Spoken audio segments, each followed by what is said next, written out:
Saat pulang lebih awal, aku terkejut melihat mobil asing terparkir persis di depan rumahku. Pelan-pelan, aku mendekat ke jendela, dan apa yang kulihat membuat dunia seakan runtuh. Suamiku sedang bermesraan dengan seseorang. Kudobrak pintu lalu, mereka histeris pingsan. Sebelum mulai, yuk absen dulu di kolom komentar. Dari kota mana saja? Sobat Kisah? Jangan lupa like dan subscribe ya. Dukunganmu membuat channel ini terus berkembang dan bisa menyajikan cerita yang lebih seru. Terima kasih. Namaku Vika. Aku menuliskan ini bukan untuk mencari pembenaran, apalagi simpati. Aku hanya ingin jujur pada diriku sendiri, tentang siapa aku sebenarnya, sebelum semua yang kuanggap kokoh berubah menjadi serpihan yang melukai telapak kakiku setiap kali melangkah. Aku seorang perempuan yang terbiasa bangun lebih pagi dari matahari, dan pulang ketika langit sudah kelelahan menahan gelap. Pekerjaanku menuntut fokus, ketegasan, dan ketahanan emosi. Aku terbiasa memimpin rapat, mengambil keputusan sulit, dan menelan kritik tanpa menunjukkan luka. Banyak orang mengira aku kuat. Mungkin mereka benar. Atau mungkin aku hanya terlalu lama berpura-pura baik-baik saja. Aku selalu percaya bahwa kerja keras adalah bentuk cinta. Cinta pada diri sendiri, cinta pada masa depan, dan cinta pada keluarga yang ingin kujaga dari kekurangan. Sejak awal menikah, aku dan suamiku sepakat untuk saling mendukung mimpi masing-masing. Ia tahu betul betapa penting karir bagiku. Ia tak pernah melarangku pulang larut atau membawa pulang tumpukan pekerjaan. Dan aku, dengan segala kesibukan itu, mengira kami baik-baik saja. Rumah kami tidak besar, tapi cukup untuk dua orang dewasa yang sama-sama lelah mengejar hidup. Cat dindingnya berwarna netral, furnitur sederhana, dan aroma kopi selalu menjadi penanda pagi. Aku menyukai keteraturan. Jam bangun yang sama, rute berangkat kerja yang sama, bahkan menu sarapan yang hampir tak pernah berubah. Dalam kepalaku, stabilitas adalah kunci kebahagiaan. Namun, aku lupa satu hal. Hidup tidak selalu patuh pada jadwal yang kususun rapi. Jika ada yang bertanya kapan terakhir kali aku benar-benar duduk dan berbincang panjang dengan suamiku tanpa terganggu ponsel atau laptop, aku harus berpikir keras. Kami sering bersama, tetapi jarang benar-benar hadir. Aku terlalu sibuk mengejar target. Ia terlalu pengertian untuk menuntut. Dan di antara itu semua, kami sama-sama diam. Aku sering pulang dalam kondisi tubuh lelah, tetapi pikiranku masih berlari. Kadang aku mendapati suamiku tertidur di sofa, televisi menyala tanpa suara. Aku hanya menutup layar itu, menyelimuti tubuhnya, lalu masuk kamar. Ciuman selamat malam sering tertinggal. Aku selalu berkata dalam hati, besok aku akan lebih perhatian. Besok aku akan meluangkan waktu. Besok, selalu besok. Aku tidak pernah menganggap diriku istri yang buruk. Aku setia. Aku jujur. Aku tidak bermain rahasia. Tetapi mungkin aku lupa bahwa pernikahan bukan hanya tentang tidak berkhianat, melainkan juga tentang merawat. Hari-hariku berjalan cepat, nyaris tanpa jeda. Setiap pencapaian di kantor memberiku kepuasan sesaat, lalu digantikan oleh target berikutnya. Aku bangga pada diriku sendiri, pada perempuan yang mampu berdiri sejajar dengan siapapun di ruang rapat. Aku merasa bernilai ketika namaku disebut sebagai orang yang bisa diandalkan. Aku merasa hidup. Dan ironisnya, aku tidak menyadari bahwa aku perlahan menjauh dari rumah yang seharusnya menjadi tempat paling aman. Suamiku jarang mengeluh. Ia tipe pria yang menyimpan segalanya sendiri. Ia selalu berkata tidak apa-apa, meski matanya kadang terlihat lelah. Aku mengira ia mengerti. Aku mengira cinta kami cukup dewasa untuk tidak menuntut perhatian berlebihan. Aku mengira kepercayaan adalah sesuatu yang tak perlu dirawat setiap hari. Aku salah. Tetapi pada saat itu, aku belum tahu. Aku masih Vika yang yakin segalanya terkendali. Vika yang percaya bahwa selama aku tidak berbuat salah, tidak ada yang perlu kutakutkan. Vika yang mengira hidup akan terus berjalan lurus sesuai rencana. Aku tidak tahu bahwa sebuah keputusan kecil, pulang lebih awal dari kantor, akan mengubah cara pandangku tentang cinta, kepercayaan, dan diriku sendiri. Saat itu, aku masih berpikir bahwa rumah adalah tempat paling tenang. Bahwa suamiku adalah orang terakhir yang akan menyakitiku. Bahwa segala lelah yang kutabung setiap hari akan terbayar oleh senyum dan pelukan yang menunggu di sana. Aku tidak tahu bahwa rumah itu sedang menyimpan rahasia. Atau setidaknya, sesuatu yang akan terlihat seperti rahasia di mataku. Jika aku bisa kembali ke hari itu, mungkin aku akan lebih lambat menilai. Mungkin aku akan bertanya sebelum menyimpulkan. Namun hidup tidak memberi ruang untuk mengulang. Ia hanya memberi pelajaran, kadang dengan cara yang kejam. Dan kisah ini, kisah tentangku, baru saja dimulai. Hari itu dimulai seperti hari-hari lainnya, tanpa firasat apapun yang terasa ganjil. Aku bangun dengan alarm yang sama, mengenakan pakaian kerja yang telah kusetrika rapi sejak malam sebelumnya, lalu berangkat dengan kepala dipenuhi daftar tugas. Tidak ada yang istimewa, tidak ada yang terasa salah. Setidaknya, sampai siang hari menjelang. Di kantor, rapat berjalan lebih singkat dari biasanya. Beberapa agenda dibatalkan karena keputusan mendadak dari atasan. Untuk pertama kalinya setelah sekian lama, aku menatap jam di dinding dan menyadari bahwa aku bisa pulang lebih cepat. Tidak ada pekerjaan mendesak yang menuntutku bertahan hingga malam. Tidak ada alasan kuat untuk menunda pulang. Keputusan itu kuambil begitu saja. Ringan, seolah tidak akan berdampak apapun. Aku membereskan meja, mematikan komputer, dan meninggalkan gedung kantor saat matahari masih tinggi. Ada perasaan asing menyelusup, semacam kebebasan kecil yang jarang kurasakan. Aku membayangkan pulang lebih awal, mungkin memasak sesuatu yang sederhana, mungkin berbincang lebih lama dengan suamiku. Pikiran-pikiran itu membuat langkahku terasa lebih ringan. Di perjalanan, lalu lintas tidak sepadat biasanya. Aku memutar radio, mendengarkan lagu-lagu lama yang dulu sering kudengar saat awal menikah. Tanpa sadar, sudut bibirku terangkat. Aku merasa seperti kembali menjadi diriku yang dulu, perempuan yang tidak selalu terburu-buru, yang tahu cara menikmati waktu. Namun perasaan itu mulai retak ketika aku memasuki kompleks rumah. Dari kejauhan, aku melihat sesuatu yang tidak seharusnya ada di sana. Sebuah mobil asing terparkir tepat di depan rumahku. Bukan mobil tetangga, bukan kendaraan yang kukenal. Warna dan bentuknya tidak asing sepenuhnya, tetapi jelas bukan milik siapapun yang biasa berkunjung. Aku memperlambat laju mobilku, mataku terpaku pada pemandangan itu. Aku mencoba berpikir rasional. Mungkin tamu. Mungkin ada urusan mendadak. Namun denyut di pelipisku mulai terasa. Jantungku berdetak lebih cepat dari biasanya, bukan karena lelah, melainkan karena kegelisahan yang tiba-tiba muncul tanpa permisi. Aku memarkir mobil sedikit menjauh, entah mengapa aku tidak langsung berhenti di depan rumah.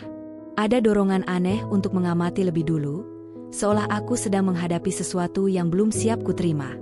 Dari balik kaca mobil, aku menatap rumah yang selama ini kuanggap aman. Tirai jendela ruang tamu tidak tertutup rapat. Cahaya dari dalam terlihat lebih terang dari biasanya. Aku turun dari mobil dengan langkah pelan. Setiap langkah terasa berat, seperti kakiku menolak untuk maju. Suasana sore itu terlalu sunyi. Tidak ada suara televisi dari rumah tetangga, tidak ada anak-anak bermain. Hanya ada detak jantungku sendiri yang terdengar semakin keras di telinga. Aku berdiri di depan pagar tanpa langsung membukanya. Tanganku menggenggam kunci, tetapi pikiranku melayang kemana-mana. Aku tidak tahu apa yang kutakutkan. Aku hanya tahu bahwa ada sesuatu yang berubah sejak aku melihat mobil itu. Dengan napas tertahan, aku berjalan mendekat ke jendela samping rumah. Posisi jendela itu memungkinkan sedikit pandangan ke dalam ruang tamu. Aku tidak berniat mengintip. Setidaknya, itulah yang kuucapkan pada diriku sendiri. Namun kakiku berhenti tepat di sana, dan mataku mengikuti naluri yang tidak bisa kuhentikan. Awalnya, aku hanya melihat bayangan. Dua sosok berdiri cukup dekat. Salah satunya sangat kukenal, bahkan tanpa melihat wajahnya dengan jelas. Postur itu, cara berdirinya, gerakan bahunya. Itu suamiku. Napas terasa tercekat di tenggorokan. Aku memicingkan mata, berusaha memastikan apa yang kulihat bukan hasil imajinasiku sendiri. Lalu aku melihat sosok perempuan di hadapannya. Rambutnya terurai, tubuhnya sedikit condong ke arah suamiku. Ada jarak yang terlalu dekat untuk sekadar berbincang biasa. Tanganku mulai gemetar, bukan karena dingin, melainkan karena pikiran yang berlarian tanpa kendali. Aku merasa waktu melambat. Setiap detik terasa panjang dan menyiksa. Aku ingin berpaling, ingin mundur, ingin berpura-pura tidak melihat apapun. Namun kakiku seakan terpaku. Pandanganku terkunci pada adegan yang membuat dadaku sesak. Aku tidak mendengar percakapan mereka. Kaca jendela meredam suara. Namun aku melihat senyum yang tidak asing. Senyum yang seharusnya hanya untukku. Aku melihat tangan suamiku bergerak, seolah hendak meraih, seolah terbiasa berada di jarak sedekat itu. Saat itulah sesuatu di dalam diriku runtuh. Pikiranku dipenuhi potongan-potongan ingatan. Pulang larut. Percakapan singkat. Janji-janji yang selalu ditunda. Aku mulai menyusun cerita sendiri, cerita yang terasa begitu nyata hingga aku lupa bahwa aku belum mendengar satupun penjelasan. Amarah muncul, panas dan cepat, menyingkirkan akal sehat yang selama ini kujunjung tinggi. Aku merasa dikhianati. Bukan hanya sebagai istri, tetapi sebagai perempuan yang telah memberikan waktu, tenaga, dan kepercayaan tanpa ragu. Aku melangkah mundur, napasku terengah. Kepalaku berdenyut, pikiranku kacau. Ada bagian dari diriku yang ingin menangis, tetapi ada bagian lain yang jauh lebih kuat, yang ingin menuntut jawaban, yang ingin menghentikan semuanya saat itu juga. Aku menatap pintu rumahku. Pintu yang selama ini selalu kubuka dengan perasaan pulang. Kini, pintu itu tampak seperti batas antara hidup yang kukenal dan kenyataan yang tidak siap kuhadapi. Aku menggenggam kunci dengan erat. Dan tanpa benar-benar memberi diriku waktu untuk berpikir, aku melangkah maju, membawa serta amarah, luka, dan prasangka yang akan mengubah segalanya. Aku tidak langsung membuka pintu. Entah apa yang menahanku. Mungkin sisa logika yang masih berusaha bernapas di antara kepanikan, atau mungkin rasa takut yang perlahan berubah menjadi keberanian paling kelam. Aku berdiri beberapa langkah dari jendela itu, merasakan kakiku gemetar, sementara dadaku naik turun seperti habis berlari jauh. Aku selalu percaya bahwa diriku adalah perempuan rasional. Aku terbiasa menganalisis data, membaca situasi, dan menarik kesimpulan berdasarkan fakta. Namun saat itu, semua teori tentang ketenangan dan kendali diri runtuh begitu saja. Yang tersisa hanyalah seorang istri yang hatinya dipenuhi kecurigaan. Aku kembali mendekat ke jendela, kali ini dengan napas tertahan. Tirai yang tidak tertutup sempurna seakan sengaja dibiarkan begitu saja. Seolah tak peduli siapapun bisa melihat apa yang terjadi di dalam. Cahaya sore masuk dengan lembut, menerangi ruang tamu yang kukenal luar kepala. Sofa abu-abu itu, meja kecil di sudut ruangan, vas bunga yang jarang kuganti. Semuanya terasa asing ketika kulihat dari sudut pandang ini. Mereka masih di sana. Aku melihat lebih jelas sekarang. Suamiku berdiri membelakangi jendela, sementara perempuan itu menghadap ke arahnya. Aku bisa melihat wajahnya sebagian. Ia tampak tersenyum, senyum yang menurutku terlalu hangat untuk sekadar tamu. Rambutnya terurai rapi, pakaiannya sederhana tetapi terlihat nyaman, seolah ia bukan orang asing di rumah itu. Tanganku terangkat tanpa sadar, menempel di kaca jendela yang dingin. Ada jarak tipis antara aku dan kenyataan yang mulai menghancurkanku. Aku melihat bagaimana mereka berbincang, bagaimana tubuh mereka condong satu sama lain. Aku tidak mendengar kata-kata, tetapi bahasa tubuh mereka berbicara terlalu lantang. Hatiku menjerit, menolak apa yang kulihat, tetapi pikiranku justru sibuk memuatkan kecurigaan. Setiap detail kecil berubah menjadi bukti. Cara suamiku tersenyum, cara ia menundukkan kepala, cara ia berdiri terlalu dekat. Semua itu menyatu menjadi satu kesimpulan yang menyakitkan. Aku merasa bodoh. Begitu bodoh karena selama ini merasa aman. Bayangan hari-hari sebelumnya bermunculan tanpa ampun. Pesan singkat yang dibalas singkat. Panggilan yang sering tidak terjawab. Malam-malam ketika ia terlihat ingin bicara, tetapi aku terlalu lelah untuk mendengar. Semua itu kini terasa seperti potongan teka-teki yang akhirnya menemukan bentuknya. Aku menelan ludah, tenggorokanku terasa kering. Ada rasa panas menjalar dari dada ke wajahku. Mataku mulai berair, tetapi air mata itu tidak jatuh. Amarah menahannya di tempat, mengubahnya menjadi sesuatu yang lebih keras, lebih tajam. Aku ingin berteriak, ingin mendobrak masuk dan menuntut penjelasan. Namun di saat yang sama, ada ketakutan yang menahan langkahku. Ketakutan bahwa apa yang kulihat benar adanya. Ketakutan bahwa hidup yang kubangun dengan susah payah ternyata berdiri di atas kebohongan. Aku memejamkan mata sesaat, berharap semua ini hanya ilusi. Namun ketika kubuka kembali, pemandangan itu tidak berubah. Bahkan, aku melihat sesuatu yang membuat dadaku seakan diremas kuat. Suamiku mengangkat tangannya, seolah hendak menyentuh bahu perempuan itu. Gerakannya tidak kasar, justru terlalu lembut. "Cukup," kata itu berteriak di kepalaku. Aku mundur satu langkah, napasku memburu. Kepalaku terasa ringan, seolah aku akan jatuh jika tidak segera bersandar. Aku tidak pernah membayangkan diriku berada di situasi seperti ini. Aku selalu yakin bahwa pengkhianatan adalah sesuatu yang terjadi pada orang lain, pada cerita-cerita yang kubaca atau kudengar dari kejauhan. Ternyata, aku juga bisa menjadi tokoh di dalamnya. Aku menatap pantulan wajahku di kaca jendela. Mataku memerah, rahangku mengeras. Perempuan di hadapanku tampak asing. Ini bukan Vika yang tenang dan terkendali. Ini adalah Vika yang terluka, yang harga dirinya tercabik, yang kepercayaannya diinjak tanpa ampun. Aku merasa dikhianati bukan hanya oleh suamiku, tetapi oleh diriku sendiri. Oleh keyakinanku bahwa segala sesuatu bisa kuatur jika aku bekerja cukup keras. Oleh kepercayaanku bahwa cinta tidak perlu dipelihara setiap hari. Aku berjalan menjauh dari jendela, langkahku kini lebih pasti, meski hatiku porak-poranda. Aku berdiri tepat di depan pintu utama. Pintu itu tampak begitu biasa, tetapi bagiku ia kini seperti gerbang menuju kenyataan yang tak bisa kuhindari. Tanganku kembali menggenggam kunci. Dinginnya logam itu terasa nyata, mengingatkanku bahwa apapun yang akan terjadi setelah ini tidak bisa ditarik kembali. Aku tidak tahu apa yang akan kukatakan.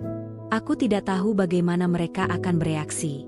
Aku hanya tahu bahwa aku tidak sanggup lagi berdiri di luar, mengintip hidupku sendiri seperti orang asing. Aku menarik napas dalam-dalam, mencoba mengumpulkan sisa keberanian yang kupunya. Di kepalaku, kata-kata tuduhan sudah tersusun rapi. Pertanyaan-pertanyaan pahit menunggu untuk dilontarkan. Aku merasa berhak marah. Aku merasa berhak menuntut kejujuran. Tanpa memberi diriku kesempatan untuk ragu lebih lama, aku memutar kunci itu. Pintu terbuka.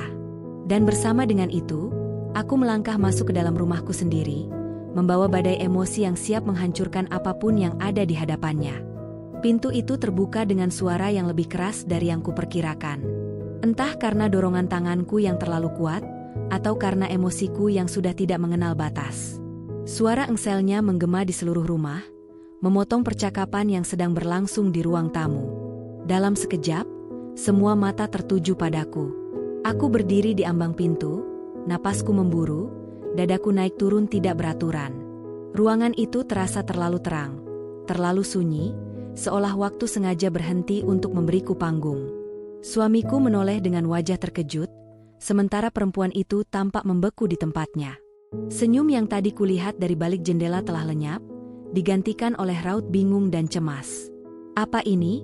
Suaraku keluar lebih keras dari yang kurencanakan, bergetar tetapi penuh tekanan.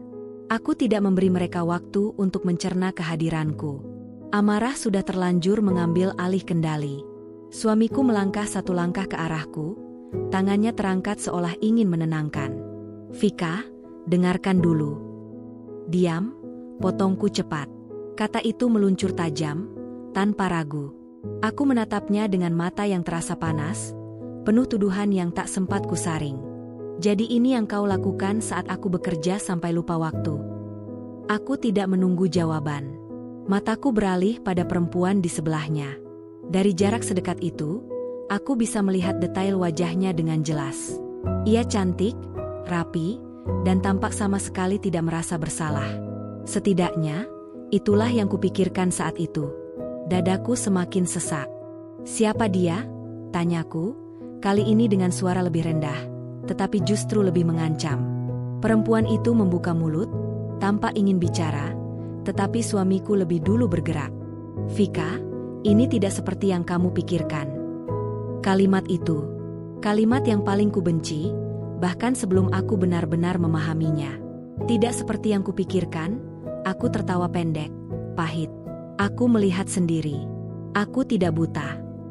Tanganku gemetar, tetapi aku tidak peduli. Semua penat yang selama ini kupendam, semua kesepian yang tak pernah kuakui, semuanya tumpah ruah menjadi satu ledakan emosi. Aku merasa seperti orang asing di rumahku sendiri, seperti tamu yang datang tanpa diundang dan menemukan kebenaran yang seharusnya tersembunyi. Aku pulang lebih awal karena kupikir rumah adalah tempatku bernaung. Lanjutku, suaraku meninggi. Ternyata aku salah. Rupanya aku hanya perlu bekerja lebih keras lagi agar kalian punya lebih banyak waktu berdua. Vika, tolong. Suara suamiku terdengar tertekan. Kamu salah paham. Aku melangkah maju, jarak di antara kami kini hanya beberapa langkah. Salah paham, ulangku. Apalagi yang harus kupahami?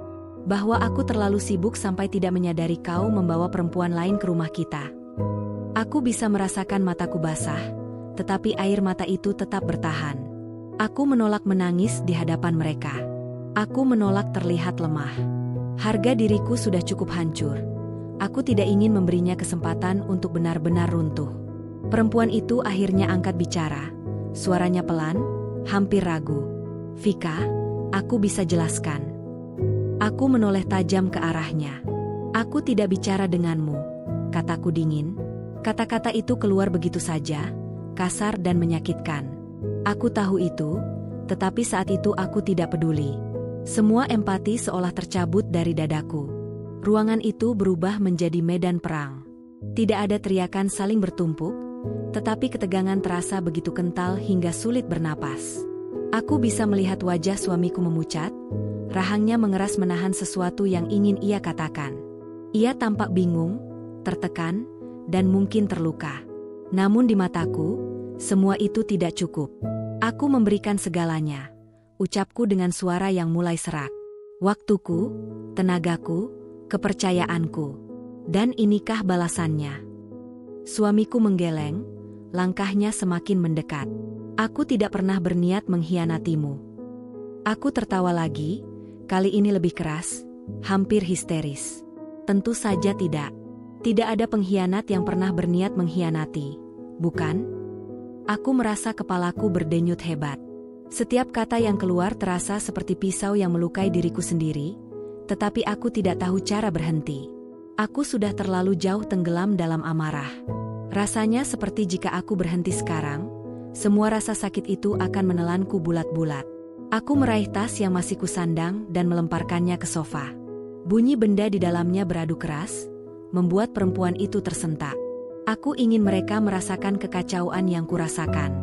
Jawab aku, desakku, menatap suamiku lurus-lurus. Sudah berapa lama? Ia tampak terkejut.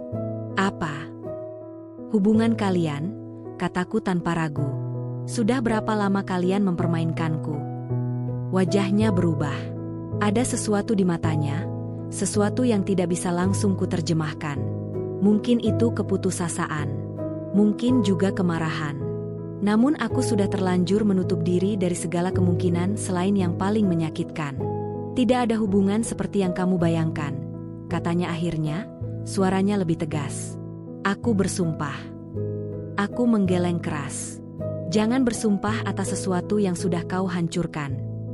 Dadaku terasa perih. Setiap napas menyakitkan. Aku merasa seperti berdiri di atas puing-puing hidupku sendiri, dan aku adalah orang yang paling keras menginjaknya.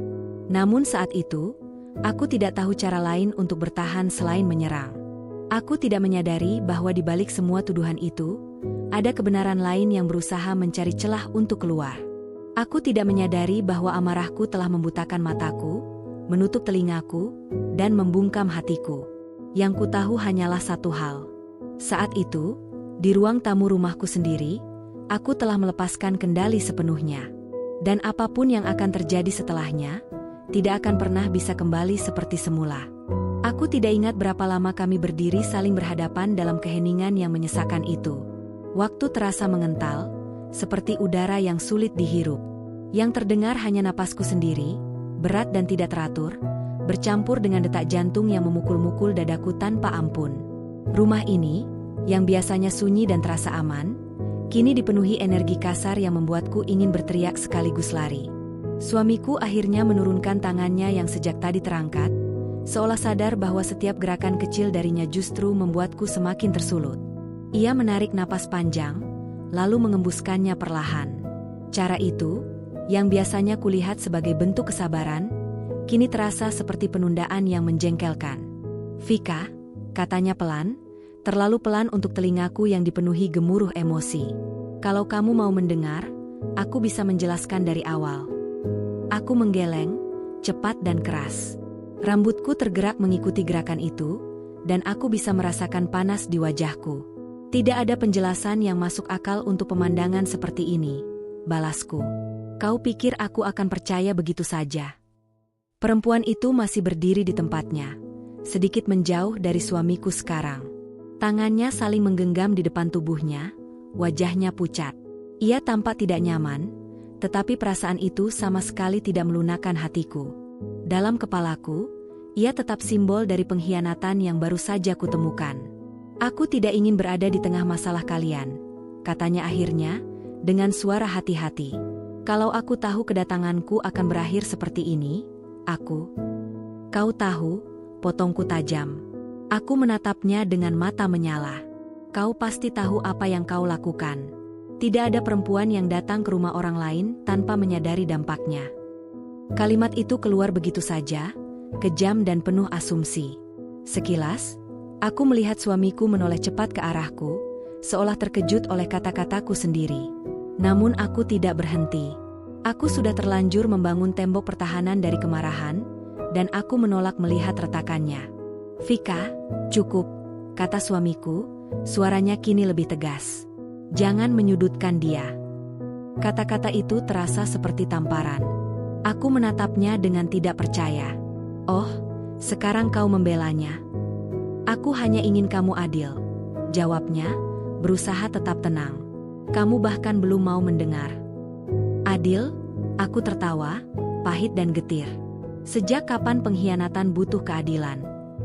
Aku berjalan mondar-mandir di ruang tamu, seolah tubuhku menolak diam. Setiap sudut ruangan memanggil kenangan. Di sofa itu kami pernah tertawa menonton film. Di sudut itu kami pernah merencanakan masa depan. Sekarang, semua kenangan itu terasa seperti ejekan yang kejam. "Aku bekerja keras," lanjutku, suaraku bergetar. "Aku mungkin tidak selalu ada di rumah, tetapi bukan berarti aku tidak peduli. Aku melakukan semua itu untuk kita." Suamiku menatapku lama. Ada kesedihan di matanya yang sempat membuat dadaku bergetar. Namun perasaan itu segera kutepis. Aku tidak ingin iba. Aku ingin jawaban yang sesuai dengan luka di hatiku. "Aku tidak pernah meminta kamu bekerja sampai melupakan segalanya," katanya pelan. "Aku hanya ingin kita bicara." "Kita bicara?" ulangku sinis. "Sekarang kau ingin bicara setelah aku menangkap basah ini semua?" Ia mengusap wajahnya dengan kedua tangan, lalu menatapku lagi. "Ini bukan seperti yang kamu pikirkan, Vika. Aku mohon, dengarkan aku sebentar saja." Aku berhenti melangkah. Mataku mengunci wajahnya. Ada bagian kecil dalam diriku yang ingin percaya, yang ingin berhenti sejenak dan mendengar. Namun bagian itu tenggelam oleh suara lain yang jauh lebih keras. Suara ketakutan dan harga diri yang terluka. "Kalau kau memang tidak bersalah," kataku dingin, "kenapa kau terlihat seperti orang yang ketahuan?" Ia terdiam. Dan diam itu, bagiku, adalah pengakuan. Aku merasakan dadaku semakin sesak. Kata-kata yang ingin keluar bertabrakan di kepalaku. Aku ingin menuntut. Aku ingin memaki. Aku ingin semuanya berhenti. Namun tidak ada satupun keinginan itu yang membawa kelegaan. Aku tidak tahu sejak kapan rumah ini berubah menjadi tempat yang tidak kukenal. Ucapku lirih, lebih kepada diriku sendiri. Aku tidak tahu sejak kapan aku menjadi orang asing di hidupmu. Suamiku melangkah mendekat, tetapi aku refleks mundur. Gerakan kecil itu tampak melukainya, dan aku melihat rahangnya mengeras. Namun aku tidak bisa memaksakan diriku untuk membiarkannya mendekat. Jarak itu, sekecil apapun, terasa seperti satu-satunya hal yang masih bisa kukendalikan. Perempuan itu akhirnya mengambil tasnya, gerakannya ragu-ragu. "Aku rasa aku sebaiknya pergi," katanya pelan. "Kalian butuh bicara berdua." Aku menoleh cepat ke arahnya. "Tentu saja kau pergi," kataku dingin. "Datang, membuat kekacauan, lalu pergi begitu saja." Suamiku menatapku tajam. "Vika, hentikan." Nada suaranya membuatku terdiam sesaat. Ada sesuatu di sana, sesuatu yang belum pernah kudengar sebelumnya. Bukan marah, bukan pula memohon. Lebih seperti kelelahan yang dalam. Perempuan itu melangkah menuju pintu tanpa menatapku lagi. Aku mendengar suara pintu terbuka dan tertutup, pelan namun terasa sangat keras di telingaku. Rumah itu kembali hanya diisi oleh kami berdua, tetapi justru terasa semakin sempit. Aku berdiri mematung, menatap pintu yang kini tertutup rapat. Dadaku naik turun, emosiku masih bergolak tanpa arah. Aku merasa kosong sekaligus penuh. Marah, sedih, kecewa, semuanya bercampur tanpa bisa kupilah. Ketika aku menoleh kembali pada suamiku, aku melihat seorang pria yang sama lelahnya denganku, berdiri di hadapanku dengan mata yang penuh tanda tanya dan luka. Namun saat itu, aku belum siap melihatnya sebagai korban dari kesalahpahaman yang sama. Yang kulihat hanyalah seorang suami yang, menurut keyakinanku saat itu, telah mengkhianati kepercayaanku. Dan keyakinan itu, benar atau salah, sudah terlanjur mengakar dalam-dalam di hatiku. Keheningan setelah pintu tertutup itu terasa lebih bising daripada pertengkaran manapun. Aku berdiri di tengah ruang tamu, tanganku mengepal, punggungku kaku, seolah tubuhku bersiap menghadapi serangan lanjutan yang tak kunjung datang. Suamiku tidak langsung bicara. Ia berdiri beberapa langkah dariku, menatap lantai, lalu menatapku, ragu-ragu seperti seseorang yang baru saja kehilangan kata-kata. Aku akan menjelaskan, katanya akhirnya. Suaranya terdengar serak, bukan karena marah, melainkan karena kelelahan yang menumpuk terlalu lama. Tapi kali ini, tolong dengarkan sampai selesai. Aku tertawa kecil tanpa humor. Kau pikir aku masih punya kewajiban untuk mendengar? Tanyaku. Aku sudah melihat cukup banyak. Ia mengangkat wajahnya, menatapku lurus. Ada keteguhan di sana yang membuatku sedikit terkejut. Yang kamu lihat tidak lengkap, katanya pelan. Dan aku tidak akan membiarkanmu menghancurkan semuanya hanya karena prasangka. Kata itu membuat darahku kembali mendidih. Prasangka. Seolah perasaanku hanyalah khayalan yang berlebihan. Seolah aku bukan istri yang berhak merasa tersakiti. Aku hendak menyela, tetapi ia lebih dulu berbicara, cepat, seakan takut kehilangan kesempatan. Perempuan tadi bukan seperti yang kamu pikirkan, ujarnya. Aku tahu kamu marah. Aku tahu kamu terluka. Tapi apapun yang ada di kepalamu sekarang, itu salah. Aku menggeleng keras. Jangan berani-berani mengatakan aku salah, kataku dengan suara bergetar. Aku melihat sendiri kedekatan kalian. Ia menarik napas panjang. Kedekatan bukan selalu berarti pengkhianatan. Kalimat itu terasa seperti tamparan lain. Aku melangkah mendekat, menantangnya. Kalau begitu, sebutkan siapa dia, desakku. Aku ingin dengar langsung darimu. Ia terdiam sesaat. Hanya sesaat, tetapi cukup untuk membuat jantungku berdegup lebih kencang. Lalu ia menyebut sebuah nama. Nama itu meluncur dari bibirnya dengan tenang, seolah tidak menyadari dampaknya. Dan saat nama itu terdengar di telingaku, seluruh tubuhku seakan tersentak. Aku membeku. Nama itu bukan nama asing. Bukan nama perempuan yang bisa dengan mudah kutempatkan sebagai orang luar. Nama itu membawa bersamanya kenangan-kenangan lama, tawa di masa muda, rahasia yang pernah kubagi tanpa rasa takut. Nama itu adalah bagian dari hidupku yang pernah begitu dekat, lalu perlahan menjauh tanpa benar-benar hilang. Aku menatapnya, mencoba memastikan aku tidak salah dengar. Apa? Suaraku nyaris tidak keluar. Ia mengulang nama itu, kali ini lebih pelan, lebih hati-hati. Seolah menyadari bahwa satu kata itu telah merobohkan benteng kemarahanku dengan cara yang tidak pernah kuduga. Dadaku terasa sesak. Aku mundur satu langkah, lalu dua. Tidak, bisikku. Itu tidak mungkin. Ia mengangguk kecil. Itu mungkin. Dan itu kenyataannya. Kepalaku berdenyut hebat. Kenangan lama menyerbu tanpa ampun. Wajah yang dulu begitu akrab. Percakapan larut malam. Janji-janji persahabatan yang kami ucapkan dengan penuh keyakinan. Aku merasa lantai di bawah kakiku goyah. Kenapa dia di sini? Tanyaku akhirnya. Suaraku bergetar hebat. Kenapa bersama kamu? Suamiku menatapku dengan sorot mata yang sulit kuterjemahkan. Karena dia ingin membuat sesuatu untukmu, katanya. Karena aku memintanya membantu. Aku tertawa pendek, hampir histeris. Membantu apa? Membantumu berbohong? Tidak, jawabnya cepat. Membantu merencanakan kejutan. Kata itu menggantung di udara, terasa asing dan tidak masuk akal. Kejutan. Aku mengulang kata itu dalam hati, mencoba memahaminya, tetapi pikiranku menolak bekerja sama. Semua potongan kejadian di kepalaku tidak cocok dengan narasi itu. Kejutan apa? Tanyaku dingin. Ia menelan ludah. Ulang tahunmu. Aku terdiam. Ulang tahunku.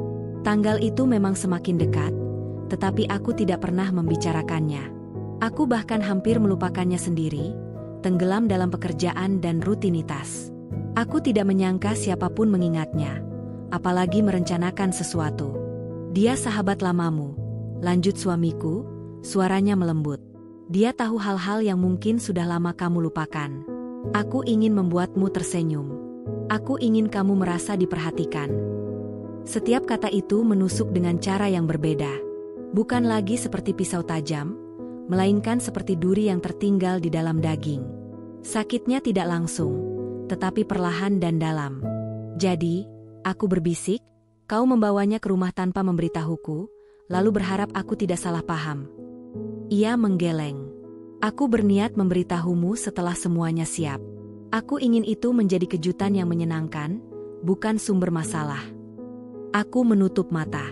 Kepalaku terasa penuh, terlalu penuh untuk menampung semua emosi yang bertabrakan. Amarah yang tadi begitu dominan kini bercampur dengan rasa malu, bingung, dan takut. Takut bahwa aku telah melukai orang-orang yang sebenarnya tidak bersalah. Takut bahwa aku telah menghancurkan sesuatu yang sedang berusaha dibangun untukku. Namun ada satu emosi yang tetap bertahan, keras kepala dan menyakitkan. Pengkhianatan. Kalau kau benar-benar memikirkan perasaanku, kataku lirih, kau seharusnya tahu bahwa kejutan seperti ini hanya akan membuatku curiga. Ia mendekat perlahan. Kali ini aku tidak mundur. Aku salah, katanya jujur. Aku seharusnya mempertimbangkan itu. Tapi aku tidak pernah berniat menyakitimu. Aku membuka mata, menatapnya. Ada kejujuran di sana, tetapi juga ada jarak yang tidak mudah dijembatani. Kepercayaan yang retak tidak bisa diperbaiki hanya dengan penjelasan, betapapun masuk akalnya. Nama sahabat lamaku kembali terngiang di kepalaku. Aku teringat bagaimana kami berpisah tanpa konflik besar, hanya karena hidup membawa kami ke arah yang berbeda. Aku tidak pernah menyangka namanya akan muncul lagi dengan cara seperti ini, di tengah badai emosiku sendiri. Aku menghela napas panjang, merasa lelah luar biasa. Aku tidak tahu harus percaya atau tidak, kataku jujur. Semua ini terlalu tiba-tiba. Suamiku mengangguk pelan. Aku mengerti. Tapi setidaknya sekarang kamu tahu satu hal. Aku menatapnya, menunggu. Aku tidak berselingkuh, katanya tegas. Kata-kata itu menggantung di antara kami, menuntut untuk dipercaya, tetapi juga menuntut keberanian dariku untuk melepaskan prasangka yang sudah terlanjur tumbuh. Aku berdiri di persimpangan emosi, tidak yakin kemana harus melangkah. Yang ku tahu, sejak nama itu disebutkan, amarahku tidak lagi berdiri sendirian. Ia kini ditemani rasa bersalah yang perlahan, namun pasti, mulai menggerogoti keyakinanku sendiri. Aku duduk perlahan di ujung sofa, seolah seluruh kekuatan di kakiku telah ditarik keluar tanpa sisa. Kepalaku tertunduk, kedua tanganku saling menggenggam erat, berusaha menahan gemetar yang tak kunjung reda. Nama itu masih berputar-putar di kepalaku, memantul di dinding ingatan yang selama ini kukunci rapat. Sahabat lamaku. Seseorang yang pernah mengenal diriku jauh sebelum aku menjadi Vika yang sekarang.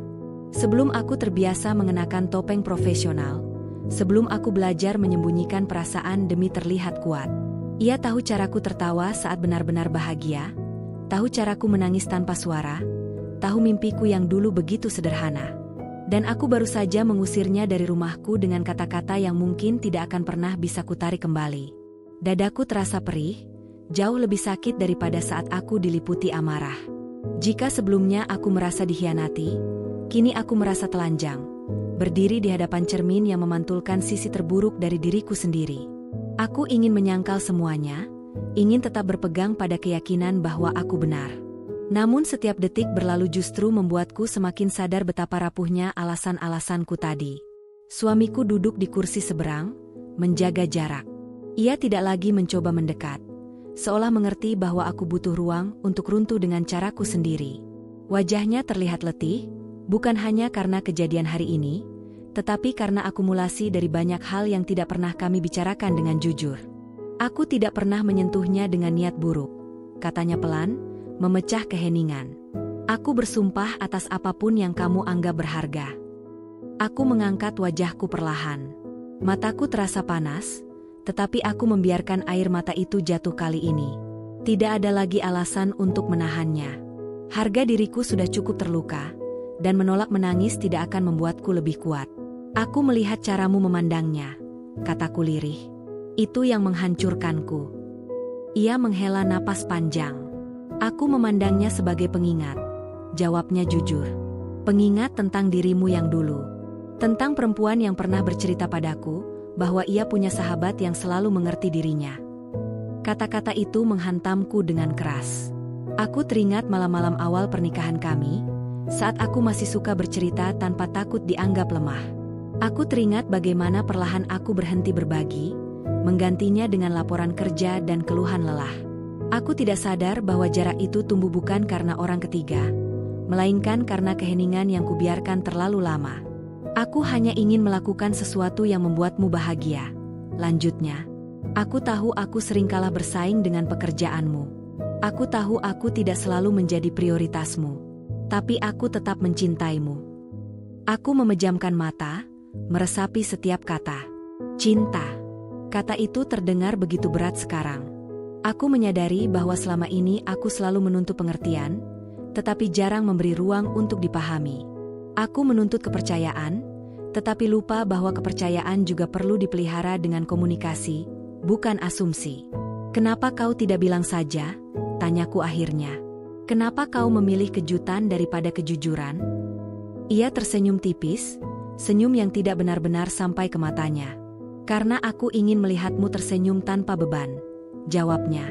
Aku lupa bahwa tidak semua orang menyukai kejutan. Itu kesalahanku.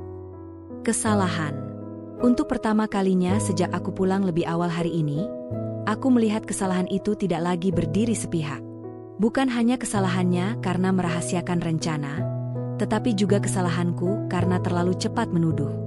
Aku menghakimi tanpa memberi kesempatan, dan dalam proses itu, aku melukai dua orang yang sebenarnya datang dengan niat baik. Aku menelan ludah, tenggorokanku terasa kering. Aku mengusirnya, ucapku pelan, lebih seperti pengakuan dosa. Aku memperlakukannya seperti orang asing yang berniat jahat. Suamiku tidak langsung menjawab. Ia menatapku lama, lalu berkata, "Aku tahu." Dan itu yang paling menyakitkan bagiku. Kalimat itu membuat dadaku semakin sesak. Bukan karena tuduhan, melainkan karena kebenaran di dalamnya. Aku telah menghancurkan momen yang seharusnya menjadi kenangan manis, dan tidak ada alasan yang bisa membenarkannya. Air mataku mengalir lebih deras. Aku menutup wajahku dengan kedua tangan, bahuku terguncang oleh isak yang selama ini kutahan. Semua emosi yang saling bertabrakan akhirnya menemukan jalan keluar. Rasa bersalah, rasa malu, rasa takut kehilangan, semuanya tumpah tanpa bisa kuhentikan. Aku tidak mengenali diriku sendiri, kataku terisak. Aku tidak pernah ingin menjadi perempuan yang seperti itu. Suamiku bangkit dari duduknya, melangkah mendekat dengan ragu. Kali ini aku tidak menahannya. Ia duduk di sampingku, cukup dekat untuk kurasakan kehangatan tubuhnya, tetapi tetap memberi ruang jika aku ingin menjauh. Kamu sedang terluka, katanya lembut, dan orang yang terluka seringkali menyerang tanpa sadar. Aku mengangguk kecil. Kalimat itu terasa seperti pembelaan sekaligus pengingat. Aku memang terluka, tetapi luka itu bukan alasan untuk melukai orang lain. Kesadaran itu datang terlambat, setelah semuanya terlanjur terjadi. Apa dia akan memaafkanku? Tanyaku pelan. Suamiku terdiam sejenak. Aku tidak tahu, jawabnya jujur. Kata-katamu cukup keras. Aku menarik napas panjang, mencoba menenangkan diri. Gambaran wajah sahabat lamaku saat aku mengusirnya kembali muncul di kepalaku. Tatapan terkejut, kecewa, dan mungkin terluka. Aku merasa ingin berlari mengejarnya, ingin menjelaskan, ingin meminta maaf. Namun aku tahu, tidak semua luka bisa disembuhkan dengan cepat. Kebenaran datang terlambat, gumamku.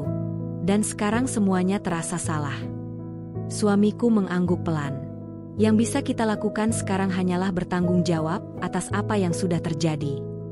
Aku menoleh ke arahnya.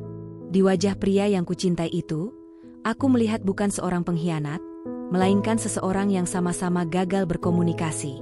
Kami berdua berdiri di atas puing kesalahpahaman yang kami bangun sendiri.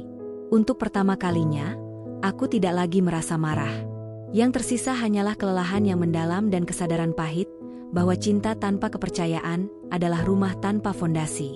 Dan di titik itulah aku mengerti bahwa puncak kehancuran ini bukan akhir dari segalanya, melainkan awal dari pertanyaan yang lebih sulit. Apakah kami masih mampu membangun kembali apa yang telah runtuh? Ataukah semuanya sudah terlambat untuk diperbaiki? Malam turun tanpa permisi, membawa keheningan yang terasa jauh lebih berat daripada gelap itu sendiri. Lampu ruang tamu masih menyala, memantulkan bayangan kami berdua di dinding. Dua sosok yang duduk bersebelahan, namun dipisahkan oleh jarak emosional yang tidak kasat mata.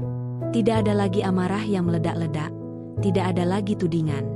Yang tersisa hanyalah reruntuhan perasaan setelah badai besar menghantam tanpa ampun. Aku memandang lantai, mengikuti garis-garis kecil pada keramik yang selama ini tak pernah benar-benar kuperhatikan. Hal-hal sederhana tiba-tiba menjadi begitu nyata ketika pikiranku terlalu lelah untuk memikirkan yang rumit. Dadaku masih terasa sesak, tetapi kini bukan karena marah, melainkan karena penyesalan yang datang perlahan, seperti air yang merembes melalui celah-celah kecil di dinding. Suamiku duduk di sampingku, kedua tangannya bertumpu pada lutut. Ia tidak lagi mencoba berbicara. Barangkali ia tahu, atau barangkali ia juga sedang kehabisan kata. Sesekali aku melirik ke arahnya, melihat garis-garis lelah di wajahnya yang selama ini luput dari perhatianku. Aku baru sadar, aku terlalu sibuk melihat diriku sendiri, hingga lupa bahwa ia pun manusia yang bisa terluka. Aku merusaknya, ucapku akhirnya, memecah keheningan dengan suara pelan. Kata-kata itu terasa berat, tetapi juga jujur. Aku merusak semuanya. Ia menoleh, menatapku tanpa segera menjawab. Tatapannya tidak menghakimi, tidak pula membela. Hanya ada kelelahan yang dalam, seolah hari ini telah menguras seluruh energinya. Kita, katanya pelan, kita merusaknya. Aku menggeleng kecil. Aku yang berteriak. Aku yang menuduh. Aku yang mengusirnya tanpa mendengar satu penjelasan pun. Ia menghela napas panjang. Dan aku yang memilih menyembunyikan rencana, berpikir bahwa kejutan akan lebih berarti daripada kejujuran. Ia berhenti sejenak, lalu menambahkan, kesalahan jarang berdiri sendiri, Vika. Kalimat itu membuatku terdiam. Aku tahu ia benar, tetapi menerima kebenaran itu tidak serta-merta mengurangi rasa bersalahku. Bayangan sahabat lamaku kembali muncul, lebih jelas dari sebelumnya. Aku teringat caranya tersenyum ketika aku membuka pintu, caranya memandang sekeliling rumahku dengan kagum kecil, seolah ikut bahagia melihat hidupku kini. Dan aku membalasnya dengan tatapan penuh curiga dan kata-kata yang kejam. Aku bahkan tidak memanggil namanya, gumamku lirih. Aku memperlakukannya seperti orang asing. Sunyi kembali menyelimuti kami. Dari luar, terdengar suara kendaraan sesekali melintas, mengingatkanku bahwa dunia tetap berjalan seperti biasa, meski duniaku sendiri terasa runtuh. Aku merasa kecil, jauh lebih kecil daripada Vika yang percaya diri di ruang rapat. Di rumah ini, tanpa topeng profesional, aku hanyalah perempuan yang ketakutan kehilangan. Apa yang kamu rasakan sekarang? Tanya suamiku akhirnya, suaranya lembut tetapi hati-hati. Aku berpikir sejenak. Emosiku terlalu campur aduk untuk dijelaskan dengan satu kata. Kosong, jawabku jujur. Seperti habis berteriak sekuat tenaga, lalu sadar tidak ada yang benar-benar mendengarkan. Ia mengangguk pelan. Aku juga merasa begitu. Kami terdiam lagi. Aku menyadari sesuatu yang menyakitkan. Selama ini, kami berdua sama-sama merasa sendirian, tetapi memilih memendamnya dengan cara masing-masing. Aku dengan kesibukan dan target, ia dengan diam dan pengertian. Dan di antara dua cara itu, tidak ada jembatan komunikasi yang cukup kuat. Aku selalu mengira aku melakukan yang terbaik, kataku perlahan. Aku bekerja keras supaya kita aman, supaya kita tidak kekurangan. Aku pikir itu cukup. Ia menatapku dengan sorot mata yang lembut. Aku tidak pernah meragukan niatmu, katanya. Aku hanya merindukanmu. Kalimat itu sederhana, tetapi menghantamku lebih keras daripada semua pertengkaran tadi. Aku merindukannya juga, aku sadar sekarang. Aku merindukan versi kami yang dulu, yang bisa duduk berjam-jam hanya untuk berbincang tanpa tergesa. Aku merindukan diriku sendiri yang tidak selalu merasa dikejar waktu. Air mataku kembali jatuh, kali ini tanpa suara. Aku tidak menutupinya. Aku membiarkan diriku rapuh di hadapannya, sesuatu yang jarang kulakukan. Ia tidak langsung memelukku, hanya menggeser duduknya sedikit lebih dekat, memberi isyarat bahwa ia ada jika aku membutuhkannya. Aku takut. Aku kupelan. Takut kehilangan semuanya karena satu kesalahpahaman bodoh. Ia terdiam sejenak, lalu berkata, ketakutan itu wajar. Tapi yang lebih berbahaya adalah berpura-pura tidak takut. Aku mengangguk. Kata-katanya terasa masuk akal. Aku selama ini terlalu sibuk terlihat kuat, sampai lupa bahwa kejujuran tentang ketakutan adalah bagian dari keberanian itu sendiri. Malam semakin larut. Jam dinding berdetak pelan, seolah menghitung waktu yang terbuang percuma. Aku tahu, besok tidak akan serta-merta lebih mudah.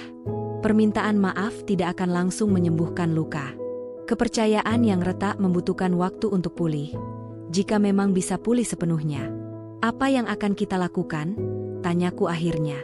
Pertanyaan itu keluar dengan suara ragu, seperti seorang anak yang tidak yakin pada jawabannya sendiri. Suamiku menatap lurus ke depan. Kita mulai dengan jujur, katanya. Tidak ada lagi asumsi. Tidak ada lagi diam yang dipelihara terlalu lama. Aku menarik napas dalam-dalam. Jujur. Kata itu terdengar sederhana, tetapi aku tahu betapa sulitnya praktiknya. Jujur berarti berani mengakui lelah, berani mengakui kecewa, dan berani mengakui bahwa tidak semua hal bisa kuatasi sendiri. Aku mengangguk pelan. Aku ingin memperbaiki ini, kataku. Aku tidak tahu caranya, tapi aku ingin mencoba. Ia menoleh padaku, kali ini dengan tatapan yang sedikit lebih hangat. Itu sudah cukup sebagai awal. Di luar, angin malam berembus pelan, menggoyangkan tirai jendela. Aku menatap ke arah sana, teringat bagaimana semuanya bermula dari jendela yang sama. Dari sudut pandang yang sempit, dari prasangka yang tumbuh, tanpa diberi kesempatan untuk diuji. Kini, aku duduk di reruntuhan emosiku sendiri, menyadari bahwa kehancuran ini bukan akhir, tetapi peringatan. Peringatan bahwa cinta tidak bisa bertahan hanya dengan niat baik, tanpa komunikasi yang jujur dan kepercayaan yang dijaga. Aku tidak tahu apakah semuanya akan kembali seperti semula. Mungkin tidak. Tetapi untuk pertama kalinya sejak hari itu dimulai, aku merasa ada secercah harapan kecil. Bukan karena semuanya telah selesai, melainkan karena kami akhirnya berhenti berteriak dan mulai mendengar. Dan di tengah reruntuhan setelah ledakan itu, aku belajar satu hal yang pahit namun penting. Kadang, yang paling menyakitkan bukanlah kebenaran yang tersembunyi, melainkan kesalahpahaman yang dibiarkan tumbuh tanpa diberi ruang untuk dijelaskan. Pagi datang dengan cara yang aneh. Tidak ada kehangatan yang biasa kurasakan saat membuka mata, tidak pula rasa lega karena hari baru dimulai. Yang ada hanyalah kelelahan yang menetap di tubuhku, seperti bayangan yang menolak pergi.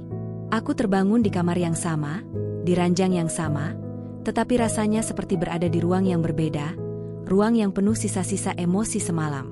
Aku menatap langit-langit cukup lama sebelum akhirnya bangkit. Suamiku masih tertidur di sisi ranjang, punggungnya menghadap ke arahku. Jarak kecil di antara kami terasa lebih nyata daripada ukuran fisiknya. Aku memperhatikan napasnya yang teratur, wajahnya yang terlihat lebih tenang saat tertidur. Ada rasa bersalah mengalir pelan di dadaku. Aku telah membuatnya melalui hari yang melelahkan, bukan karena pengkhianatan, melainkan karena kesalahpahaman yang kubesarkan sendiri. Aku turun ke dapur dengan langkah pelan. Rumah masih sunyi. Aku membuat secangkir minuman hangat, lebih karena kebiasaan daripada keinginan. Saat duduk di meja makan, pikiranku kembali berputar pada satu hal yang terus mengusikku sejak malam tadi. Sahabat lamaku. Aku mengambil ponsel dari tas dan menatap layar yang gelap. Namanya masih tersimpan di sana, tidak pernah kuhapus meski kami jarang berkomunikasi.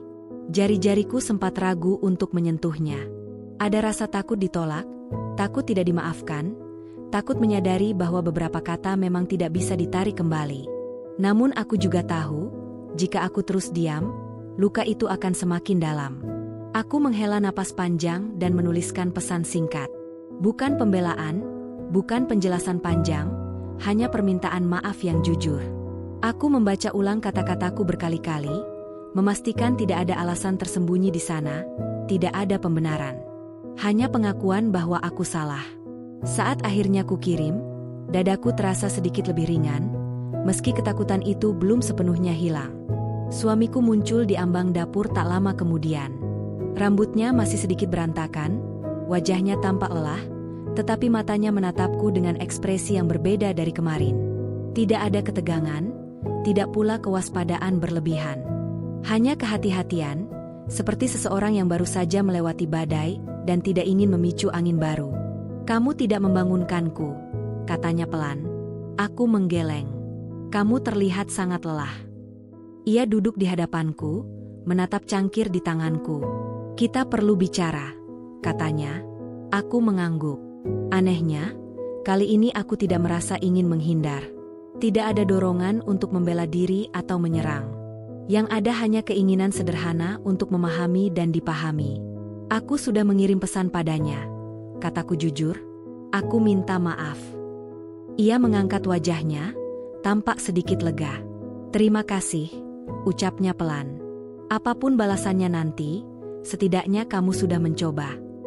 Kami terdiam sejenak. Keheningan kali ini berbeda. Tidak menekan, tidak menyakitkan. Lebih seperti ruang kosong yang menunggu diisi dengan kata-kata yang tepat. "Aku ingin kamu tahu sesuatu," lanjutnya. "Aku tidak pernah merasa kalah oleh pekerjaanmu. Aku bangga padamu. Aku hanya merasa tidak lagi menjadi bagian dari duniamu." Kata-katanya membuatku menunduk. Aku mengaduk minuman di cangkir tanpa benar-benar memperhatikannya. "Aku tidak sadar membuatmu merasa seperti itu," jawabku lirih. "Aku terlalu fokus membuktikan bahwa aku mampu, sampai lupa bertanya apakah kamu baik-baik saja." Ia tersenyum tipis. "Aku juga salah. Aku memilih diam karena kupikir itu bentuk pengertian. Padahal diam justru menciptakan jarak." Kami saling menatap, dan untuk pertama kalinya setelah sekian lama, aku tidak merasa perlu menyela atau membantah. Aku mendengarkan. Benar-benar mendengarkan. Tidak sambil memikirkan jawaban, tidak sambil menyusun pembelaan. Dan disitulah aku menyadari sesuatu yang sederhana, tetapi sering kulupakan. Mendengar tidak sama dengan menunggu giliran bicara. Hari itu berjalan pelan. Kami tidak membicarakan rencana besar atau janji-janji muluk. Kami hanya berbagi hal-hal kecil yang selama ini terlewat. Tentang rasa sepi yang tidak terucap. Tentang lelah yang disimpan sendiri. Tentang harapan sederhana yang tidak pernah sempat disampaikan. Sore hari, ponselku bergetar. Pesan balasan masuk. Aku menatap layar cukup lama sebelum membukanya. Jantungku berdegup lebih cepat dari biasanya. Pesannya singkat, tetapi cukup untuk membuat mataku kembali basah. Ia tidak langsung memaafkanku, tetapi ia mengerti bahwa emosiku kemarin lahir dari ketakutan, bukan kebencian. Ia hanya meminta waktu. Waktu. Aku menatap suamiku dan mengangguk kecil. "Dia butuh waktu," kataku. Ia tersenyum pelan. "Itu wajar." Aku menyadari bahwa aku pun membutuhkan waktu. Waktu untuk memaafkan diriku sendiri. Waktu untuk belajar mempercayai lagi tanpa selalu curiga. Waktu untuk menata ulang prioritas yang selama ini kususun terlalu kaku. Malam itu, kami duduk berdampingan di sofa tanpa jarak yang canggung.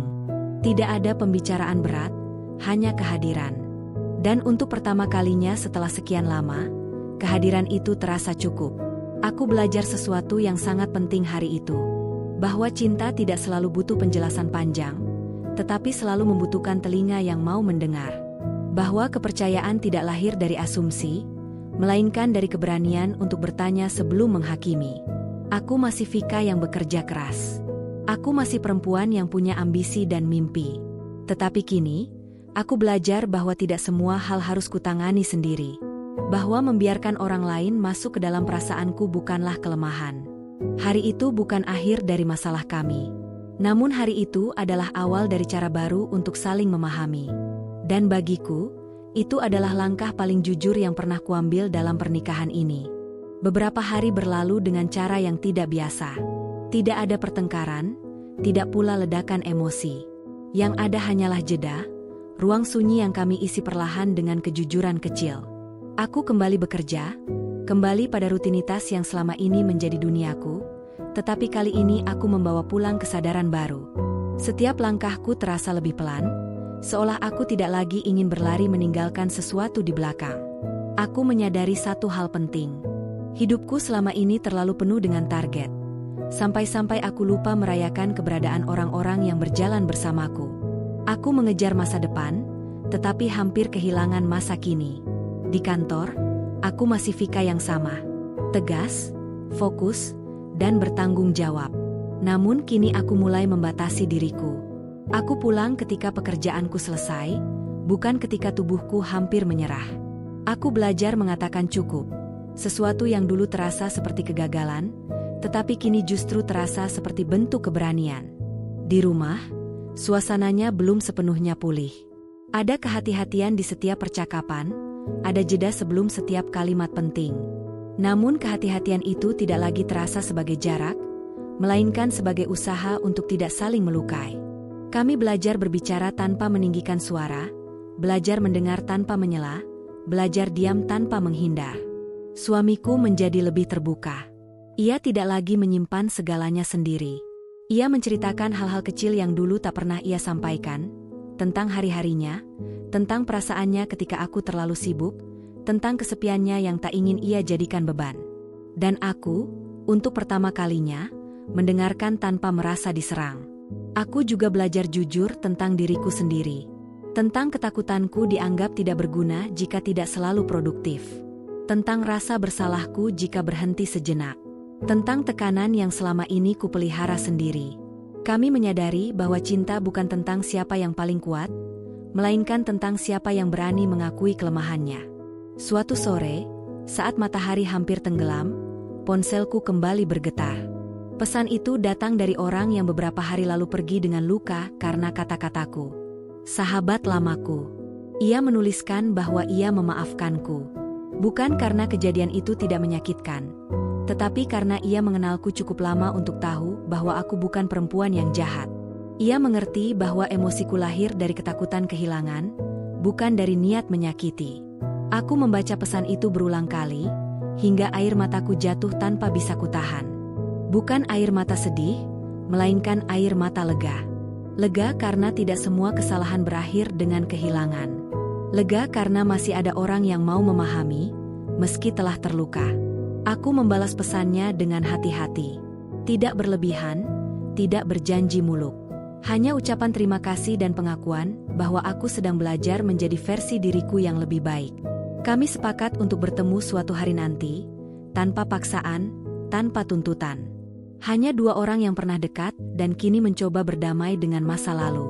Malam itu, aku dan suamiku duduk di teras rumah, menikmati udara yang terasa lebih sejuk. Tidak ada rencana besar yang kami bicarakan. Tidak ada pembahasan tentang masa depan yang terlalu jauh. Kami hanya duduk berdampingan, berbagi keheningan yang tidak lagi menyesakkan. Aku hampir kehilanganmu, ucapku pelan, lebih sebagai pengakuan daripada keluhan. Ia menoleh, menatapku dengan mata yang tenang. Aku juga hampir kehilangan dirimu, jawabnya. Kalimat itu membuatku tersenyum kecil. Aku tahu apa yang ia maksud. Aku hampir kehilangan diriku sendiri, terjebak dalam ambisi dan prasangka, lupa bahwa hidup bukan hanya tentang membuktikan, tetapi juga tentang merasakan. Rumah ini tidak kembali seperti dulu. Ada retakan yang masih terlihat, bekas luka yang tidak sepenuhnya hilang. Namun kami tidak berusaha menutupinya. Kami membiarkannya ada, Sebagai pengingat bahwa hubungan yang utuh bukanlah yang tanpa masalah, melainkan yang mau bertahan dan belajar setelahnya. Aku belajar bahwa kepercayaan bukan sesuatu yang datang begitu saja dan bertahan selamanya. Ia harus dijaga, dirawat, dan diperbarui setiap hari. Dengan komunikasi, dengan kejujuran, dengan keberanian untuk bertanya sebelum menghakimi. Aku juga belajar bahwa cinta tidak selalu datang dalam bentuk yang nyaman. Kadang ia datang sebagai cermin yang memantulkan sisi diri yang tidak ingin kita lihat. Dan ketika itu terjadi, pilihan kita hanya dua: menghindar atau tumbuh. Aku memilih tumbuh. Kini, setiap kali aku pulang ke rumah, aku tidak lagi merasa sedang kembali ke tempat singgah. Aku merasa pulang. Benar-benar pulang. Bukan karena segalanya sempurna, melainkan karena di dalam rumah ini, aku bisa menjadi diriku sendiri tanpa harus selalu kuat. Kisah ini tidak berakhir dengan janji bahwa semuanya akan selalu baik-baik saja. Tidak ada kepastian seperti itu dalam hidup. Namun kisah ini berakhir dengan sesuatu yang jauh lebih berharga. Kesadaran bahwa cinta yang dewasa bukan tentang kecurigaan yang ditekan, melainkan tentang kepercayaan yang dibangun bersama. Bahwa kesalahpahaman bisa menghancurkan, tetapi komunikasi yang jujur mampu menyelamatkan. Dan bahwa rumah bukan hanya tempat berlindung dari dunia, melainkan ruang aman untuk saling belajar menjadi manusia yang lebih baik. Namaku Vika. Aku bukan perempuan tanpa salah. Aku pernah marah, menuduh, dan melukai. Namun aku juga belajar, memaafkan, dan memperbaiki. Dan di rumah yang hampir runtuh oleh prasangka itu, aku akhirnya menemukan kembali arti pulang.